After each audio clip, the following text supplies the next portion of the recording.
Hey guys, and welcome! It's Tuesday again, so we got new weekly missions, portal modes and store items for Battlefield 2042, but we also got a small update today, which is 4.2.1, that came with some bug fixes and improvements. And I already did a full video about the patch notes on the weekend, but if you haven't seen this yet, here's another short overview of the most important changes that were made. So when you play on Discarded and spawn in at objective D1 or D2, you will not spawn out of bounds anymore. Explosive projectiles will now also deal the actual explosive damage in addition to the impact damage when shot at one of the two transport aircrafts, Super Hind and Condor. When designating a vehicle with Rouse Cyber Warfare suit, the lock-on rectangle is now also visible to friendly vehicles. In addition, air-to-ground missiles of vehicles will deal more damage when the target was designated with a SOFLAM before. The vehicle countdown timer in the deploy screen is working in real time again, and the attachment stats for ammunition amount and rate of fire should display the correct values now. So really only just a handful of changes and improvements. But of course we also got some new stuff with the weekly rotation, so let's have a look at the playlists first. In Conquest, the Exodus playlist has finally returned, which is a great alternative for everyone who prefers the smaller 64-player version of the mode. And in Breakthrough, we got an 11th hour playlist that only runs the two maps Flashpoint and Discarded, which were added this season.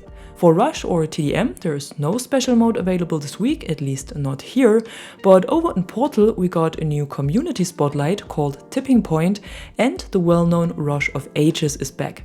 Tipping Point is a 64-player mode where you fight for only one single objective, and the goal is to push this objective towards the enemy HQ to win the match. So it's basically a variation of the mode Frontlines we had in Battlefield 1 and 5, only without the MCOMs in the last sector. And I've already played a few rounds of the mode today and gotta say that I really missed something like this, and I would love to see this being a permanent addition to the game. So I can only highly recommend to try it out if you haven't done yet.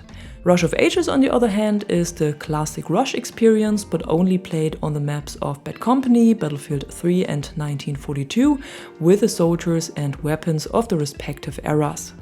Over at the item store, we also got one new bundle this week, and this is called Steamroller, costs 1000 Battlefield coins and comes with a legendary vehicle skin for the M1A5, a weapon skin for the GVT, specialist sets for Dozer and Crawford, and a player card tag.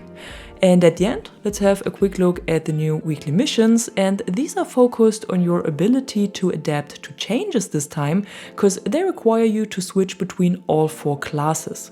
In the first section, you need to spot 10 enemies while playing as Recon, do 1 headshot kill and do 3 kills or revives. For the spottings, you don't necessarily need to use a Recon gadget or an ability, you only need to play as Recon, cause you can simply spot all enemies manually.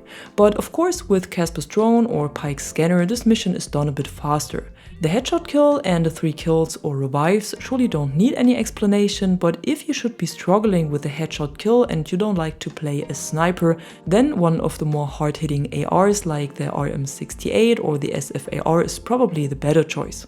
Once the second section is unlocked, you need to do 15 kills and assists while playing as Assault, kill 3 enemies with C5 shoulder-launched missiles or throwing knives, and do 20 revives while playing as Support.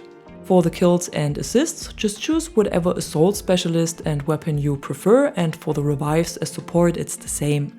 For the kills with C5 shoulder-launched missiles or throwing knives, the knives work best for me, but it also depends on the mode you play and your personal playstyle.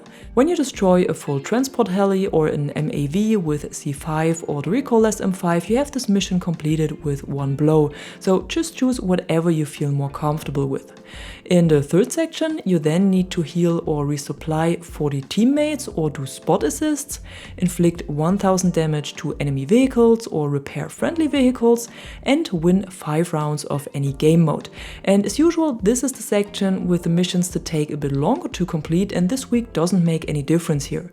The heals, resupplies and revives are still pretty easy done when you get in with Falk and the ammo crate and then just keep your team alive and well supplied, but for the repairs or damage inflicted, you will surely need a few matches to get this done.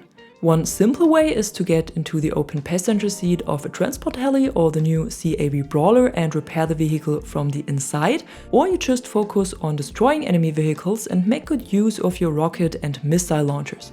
The rounds 1 can be completed in any game mode, so just hop into the one you like and keep playing. For the bonus mission, you simply need to capture or neutralize 5 objectives, and I don't think this is much of a problem. All of these missions can also be done in the new mode Tipping Point, so like I said before, I can highly recommend to try it out. And that's it for today, just your usual overview of what's going on in and around Battlefield 2042, and if you enjoyed this video, don't forget to drop a like or a comment below and subscribe to the channel for more content like this.